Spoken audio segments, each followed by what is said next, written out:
सकाळी सकाळी अजून निशाचे डोळेही उघडले नव्हते तोपर्यंत तिच्या जुळ्या मुलांचे डोळे आणि दोघेही एकदम मोठ्याने रडायला लागले।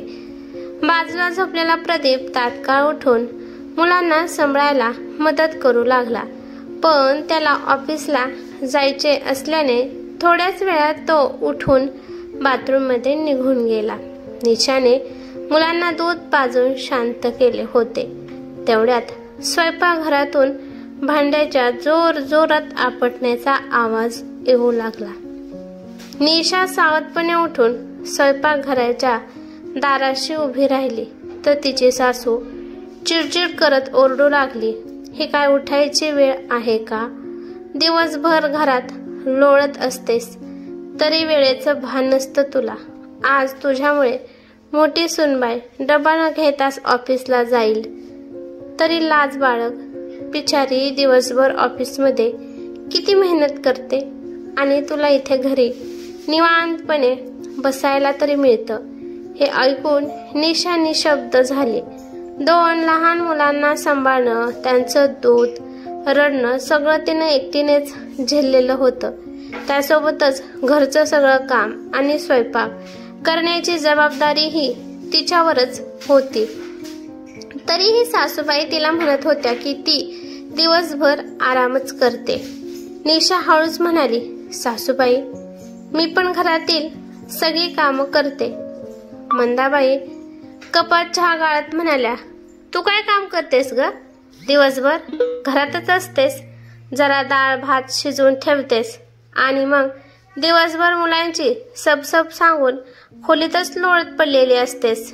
इतकं बोलून त्या मोठ्या सुनबाईसाठी आणि स्वतःसाठी चहा घेऊन स्वयंपाकघरातून बाहेर निघून गेल्या। निशाच्या डोळ्यात अश्रू येऊ लागले। रात्रभर ती मुलांची काळजी घेत होती, त्यांना सांभाळत होती। झोप तर तिच्या डोळ्यापासून दूरच होती। डोळे जळजळीत झाले होते, झोपेने पापण्या जळ झाल्या होत्या आणि आता सासूबाईच्या कडक बोलण्याने तिच्या डोळ्यातून वाहणारे अश्रू जळजळतपणाला अजूनच तीव्र करत होते। आता एवढा वेळ निघून गेला होता की निशाला समजेनासं झालं की नाश्त्याला काय बनवावं ती विचारतच होती। इतक्यात तिची मोठी जाऊबाई तयार होऊन बाहेर आली आणि म्हणाली, तुझे या घरात राहून काय उपयोग? फुकटचं राशन खातेस, मुलं झाली म्हणून काय? तुला कामच चुकवायचं निमित्त मिळालं। आज मला ना नाश्ता मिळाला ना डब्बा। ऑफिसमध्ये इतकं काम असतं आणि इथे उपाशीपोटी घरातून निघावं लागतं। निशा शांतपणे तिचं सगळं ऐकत होती। जणू घरात राहणं आणि नोकरी न करणं हे काही फार मोठं अपराधच आहे। शेवटी तिला राहवलं नाही तर ती म्हणाली, जाऊबाई मला पण सगळी कामं करावी लागतात। घर, स्वयंपाक आणि 2 मुलांना सांभाळणं काही सोपं नाही आहे। तिची मोठी जाऊ लगेच म्हणाली, मुलं तर 2 मीही मोठी केली आहेत आणि त्याच वेळी नोकरी पण केली आहे। तुला तर फक्त घरात राहून मुलांना पाहायचं असतं आणि थोडेफार घरकाम करायचं असतं, ते पण तुझ्याकडून नीट होत नाही। असं बोलून ती पर्स उचलत चिडचिड करत पाय आपटत घरातून बाहेर निघून गेली। तिच्या त्या बोलण्याने निशाच्या डोळ्यात पुन्हा एकदा अश्रू जमा झाले। तिच्या मनात विचारांचा गोंधळ सुरू झाला। त्यावेळी जाऊबाईंची मदत सासूबाई करायच्या, कारण ती नोकरी करत होती आणि आपल्याला थोडेसे पैसे सासूबाईच्या हातात ठेवायची। पण मी नोकरी करत नाही म्हणून सासूबाई माझ्या मदतीसाठी पुढेही येत नाहीत। मुलांना एकटीने सांभाळून घरकाम करून मी कसं सगळं पेलते हे मीच जाणते, पण सगळ्यांना वाटतं की मी घरात काहीच करत नाही। तिच्या डोळ्यातून दुःखाचे अश्रू वाहू लागले आणि हृदयात खोल काळजीची सल उमटत होती। तिची मोठी जाऊबाई तर स्वतःचे आणि मुलांचे कपडे देखील स्वतः धुत नव्हती। ती तर सरळ सांगायची, मी वॉशिंग मशीन घेतली आहे, त्यामुळे कपडे मशीनमध्ये टाका आणि धुवून घ्या। अजून निशा विचारामध्येच गुंतलेली होती। तेवढ्यात तिच्या जाऊबाईची 2 मुले शाळेसाठी तयार होऊन आली आणि काकू आज डब्यात काय आहे? निशा हळू आवाजात म्हणाली. मुलांनो, आज मी काही बनवू शकले नाही.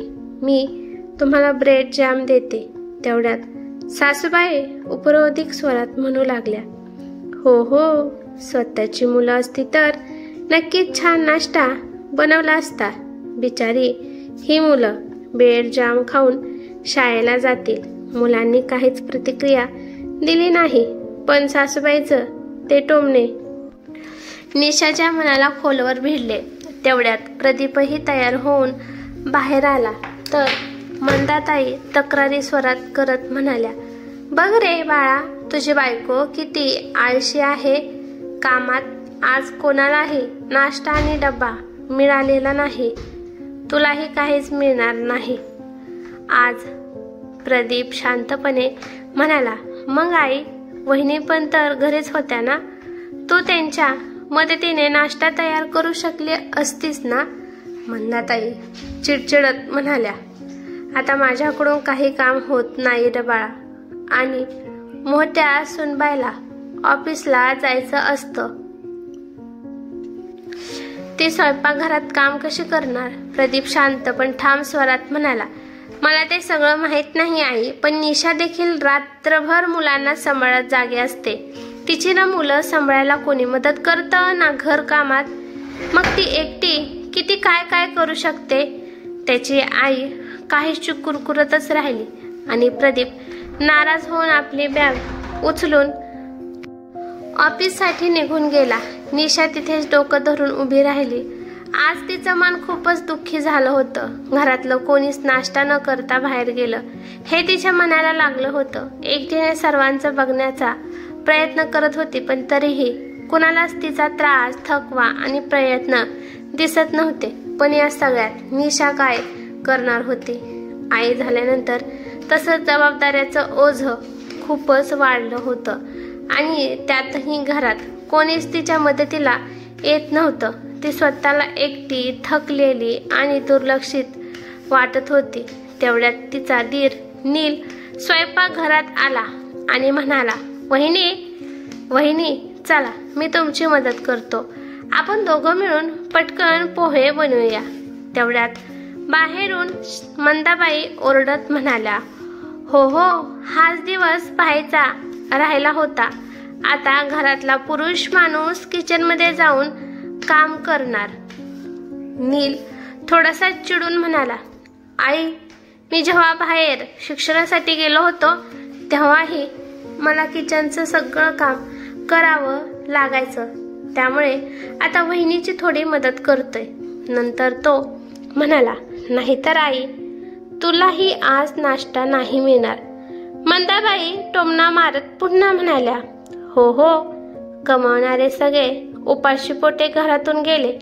घरातली मुलंही उपाशी गेली.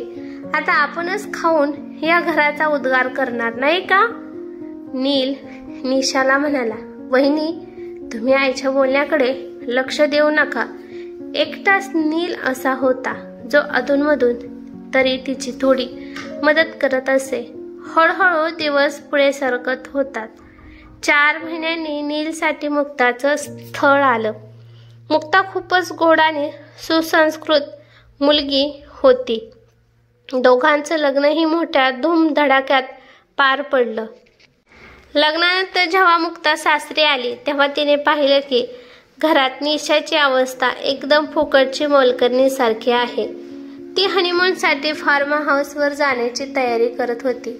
तिच्या सासूबाई तिच्या खोलीत आल्या आणि म्हणाल्या. सुनबाई, वाटेत खाण्यासाठी काही लागणार असेल तर निशाकडून करून घे. ती घरीच असते, काही करत नाही. त्यामुळे काही काम असेल तर तिला संकोच न करता सांग. तसंही नोकरी करणारी तू सून आहेस, त्यामुळे तुझ्या मोठ्या जावेसारखंच तुलाही घरकामासाठी वेळ कुठे मिळणार. त्यामुळे सगळे कामं निशाकडून करून घे. शेवटी ती दिवसभर घरात असते, करते तरी काय? सासूबाईचं हे बोलणं ऐकून निशाला खूप वाईट वाटलं. आजपर्यंत मोठी जाऊबाई आणि सासूबाईंनी टोमणे मारून दडपण टाकून सगळं घरकाम तिच्याकडून करून घेतलं होतं. पण आज जेव्हा नव्याने आलेल्या लहान जावेसमोर तिचा अशा प्रकारे अपमान झाला होता तेव्हा ती काही सहन करू शकली नाही. ती तिथेच बोलू गेली, सासूबाई, मलाही खूप सारं काम करावं लागतं. तुम्ही असं का बोलत आहात? मुक्ता सुद्धा या 5 दिवसात घरातलं वातावरण आणि वागणूक पाहून खूप काही समजावून गेली होती. तिच्या डोळ्यांनी सगळ्या गोष्टी चपखल टिपल्या होत्या. कोण काय काम करतं, कोण नुसता हुकूम चालवतो आणि कोण रोज न बोलता सगळं सहन करत राहतो. मुक्ता खूपच समजूतदार आणि स्पष्ट व्यक्ती होती. तिने घरातल्या सगळ्या गोष्टी नीट लक्षात घेतल्या होत्या आणि आज तिने ठरवलं होतं की सासूबाई आणि मोठ्या जावबाईला योग्य धडा शिकवायचा. ती सरळ म्हणाली, सासूबाई, या घरात फक्त नोकरी करणाऱ्या सुनेलाच सन्मान केला जातो, तर माझं म्हणणं आहे की निशाताईनेही नोकरी सुरू करावी. त्यांच्या मागे त्यांच्या मुलांना तुम्ही सांभाळा आणि घरकामासाठी आपण एक बाई लावून घेऊ. स्वयंपाकासाठी एक कूक ठेवू. शेवटी आम्ही तिन्ही सूनबाई मिळून कमवणारच आहोत, तर त्यानुसार खर्चही आपण करू शकतो, नाही का? मुक्ताचं हे बोलणं ऐकून सासूबाई आणि मोठ्या जाऊबाई दोघीही अवाक झाल्या. कारण पहिल्यांदाच कुणीतरी त्यांच्या अन्यायकारक वागणुकीला आरसा दाखवला होता, तोही इतक्या संयत पण ठाम शब्दात. निशाताई घरात राहतात म्हणून घरातली सगळी कामं त्या करतात. घर जबाबदारीने सांभाळणं काही सोपं नाही आहे आणि जर त्या काहीच करत नसतील असं तुम्हाला वाटत असेल तर त्यांच्या वाट्याचं काम तुम्ही करून दाखवा, मुक्ता ठामपणे बोलली.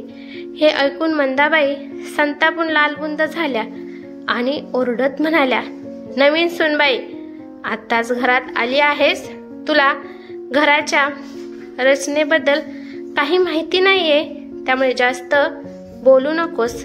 मुक्ता शांत पण ठाम स्वरात म्हणाली, मला सगळं माहिती आहे सासूबाई. नीलने मला सर्व काही सांगितलंय आणि मी स्वतःही पाहिलंय. निशाताई ह्या या कुटुंबाचा भाग आहेत, कुणाची मोलकरी नाहीत की ज्यांनी सगळ्यांच्या वाट्याचं काम करावं. घरकाम योग्य वाटप करा. माझं तर स्पष्ट म्हणणं आहे, तुम्ही वेळ येईल की निशाताई आपली गृहस्थी वेगळी करतील आणि जर त्यांनी असा निर्णय घेतला तर घरातली कामं कोण करणार याचा विचार करून ठेवा. कारण जेव्हा एकटी निशाताई नसेल तेव्हा सगळ्यांना हे कळेल की ती किती जबाबदारी घेते. त्या दोघी गप्पच झाल्या. निशाच्या चेहऱ्यावर एक हलकीशी स्मित हास्य फुलली आणि ती म्हणाली, सासूबाई, मला सुद्धा खूप सारं काम करावं लागतं. मी कधी उत्तर देत नाही याचा अर्थ असा नाही की मला काही वाटतच नाही. आणि मुक्ता अगदी बरोबर बोलते. जर मी खरंच काही करत नसेल तर मग मी माझी गृहस्थी वेगळी करते. कोणाला काय फरक पडणार? कारण माझं म्हणणं तर असं आहे की मी काही करतच नाही, नाही का? हे ऐकून आता सासूबाई आणि मोठी जाऊबाई दोघींच्या चेहऱ्यावर निराशेचं आणि अपमानाचं सावट स्पष्ट दिसत होतं. निशाने काही दिवस वाट पाहिली की कदाचित सासूबाई आता तरी घरातल्या कामाचं योग्य वाटप करतील, पण काहीच बदल झाला नाही. शेवटी तिने आपल्या नवऱ्याशी प्रदीपची चर्चा केली. प्रदीपने सर्व गोष्टी समजून घेतल्या आणि स्वतः पुढाकार घेत घरकामाचं नीट वाटप करून घेतलं. तेव्हा मात्र घरात एकच गदारोळ माजला. मुक्ताने हे सगळं सुरू केलंय, हिच्यामुळे घरात आग लागली असा आरोप सुरू झाला. पण निशा मात्र मनापासून मुक्ताचे आभार मानत होती. जी पहिलीच होती जिला निशाचं दुःख, तिची मेहनत आणि तिचा अपमान समजला होता आणि तिने कोणताही भेद न ठेवता तिच्यासाठी उभं राहण्याचं धाडस दाखवलं होतं. आता घरातल्या तिन्ही सुनांची गृहस्थी वेगवेगळी झाली होती. प्रत्येकजण आपापल्या वाट्याचं काम स्वतःच्या पद्धतीने करत होता। सासूबाईंनी मोठ्या सुनबाईसोबत राहणं पसंत केलं होतं, कारण तिची मुलं मोठी होती आणि जबाबदारींच्या तुलनेने कमी होत्या। पण आता घरातली जास्तीत जास्त कामं मंदाताईंच्याच अंगावर येऊ लागली होती।